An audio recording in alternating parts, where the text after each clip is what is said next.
ইতিহাসের একজন শ্রেষ্ঠ ক্রীড়াবিদ হলেও ওই শকুনির চালে তাকে যে হার মানতেই হবে। তবে কি এটা কপটক্ষ ক্রীড়া? যদি হয় তবে তোমার কি কোনো আপত্তি আছে অঙ্গরাজ? থামো থামো বাবাজি,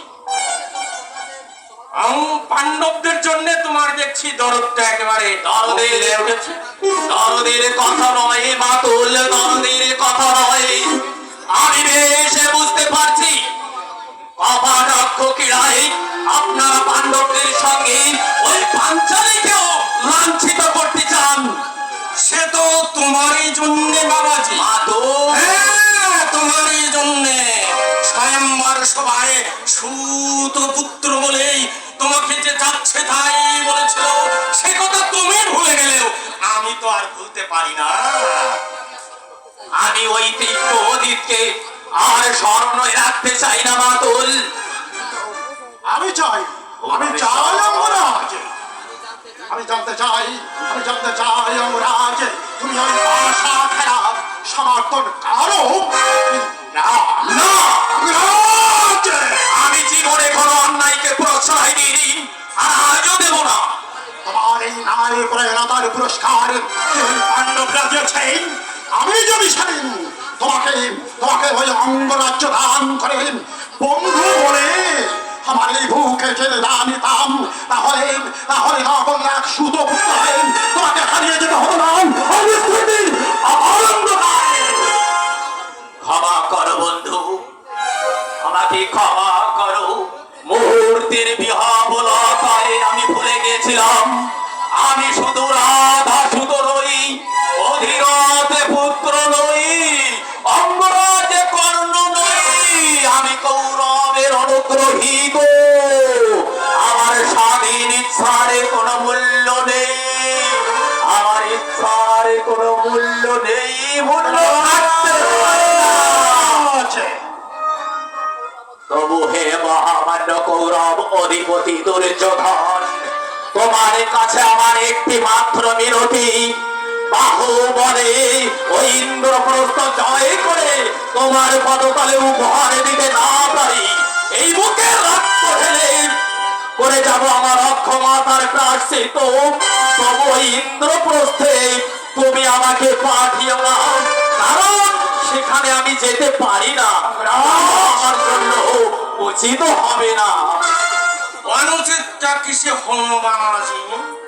সে প্রশ্নের উত্তর আমি সেদিন দেব মাতুল, যদি কখনো রণাঙ্গনে অর্জুনের সঙ্গে আমার প্রতিদ্বন্দ্বিতা হয় সেদিন, তার আগে নয়।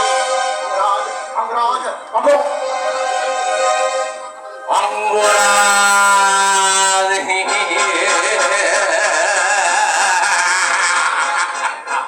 অঙ্গরাজের ওই দত্ত কিন্তু আমার সহ্য হচ্ছে না বাবাজি। হ্যাঁ তো বলে কি তুমি ওই কর্ণকে ঘাড় ধরে তাকে ওই ইন্দ্রপ্রস্থে পাঠিয়ে দাও।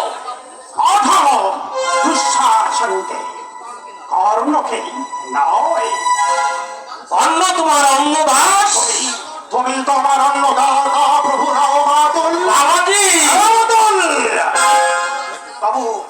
তবু সে অঙ্গরাজ আর একটা সম্ভ্রম আছে, সে সম্মান আমাকে রাখতেই হবে মাতুল।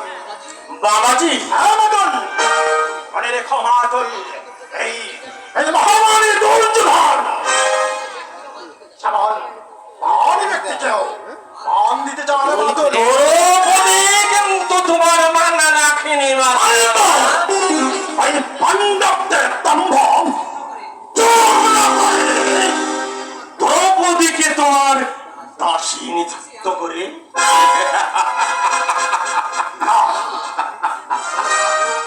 তবে কি লক্ষ্যে দাও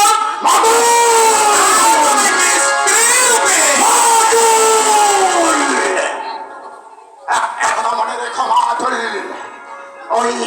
ওই দ্রৌপদী আমার ভাতৃবধূ, আমার কুললক্ষ্মী, আমার মাতৃসভা।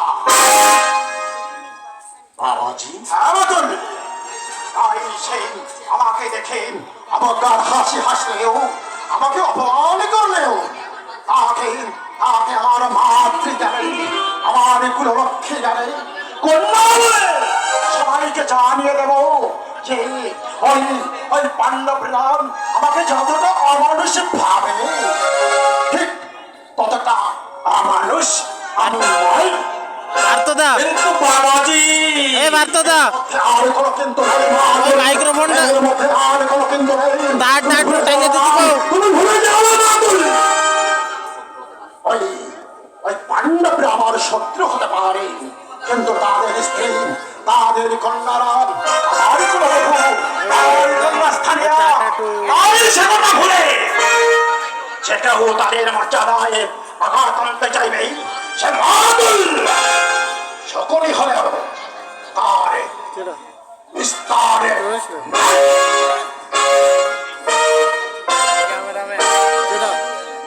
নিস্তার নেই।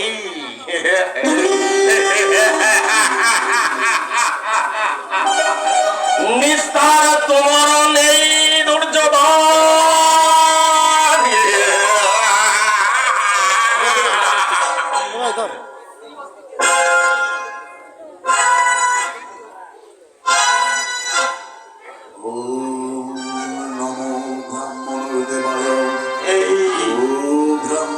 এই পিতৃ অস্থি দিয়ে তৈরি অক্ষগুটি,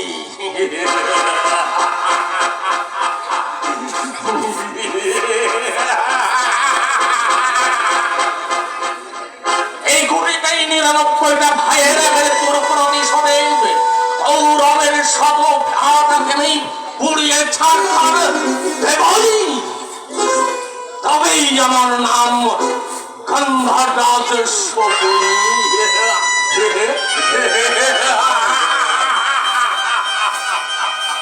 আজ থেকে শুরু করলাম সেই মানঞ্জকের সূচনা।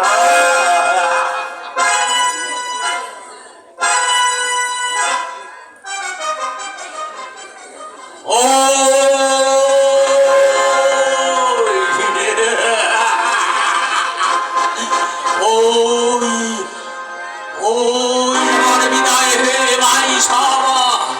কৌরবের উষ্ণ শোনিত পিপাসায় অধীর আগ্রহে আমার দিকে চেয়ে আছে।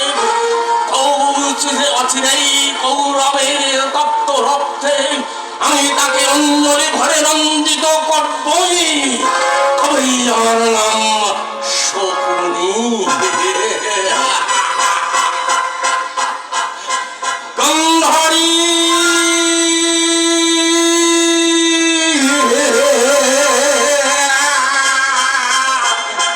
ভগিনী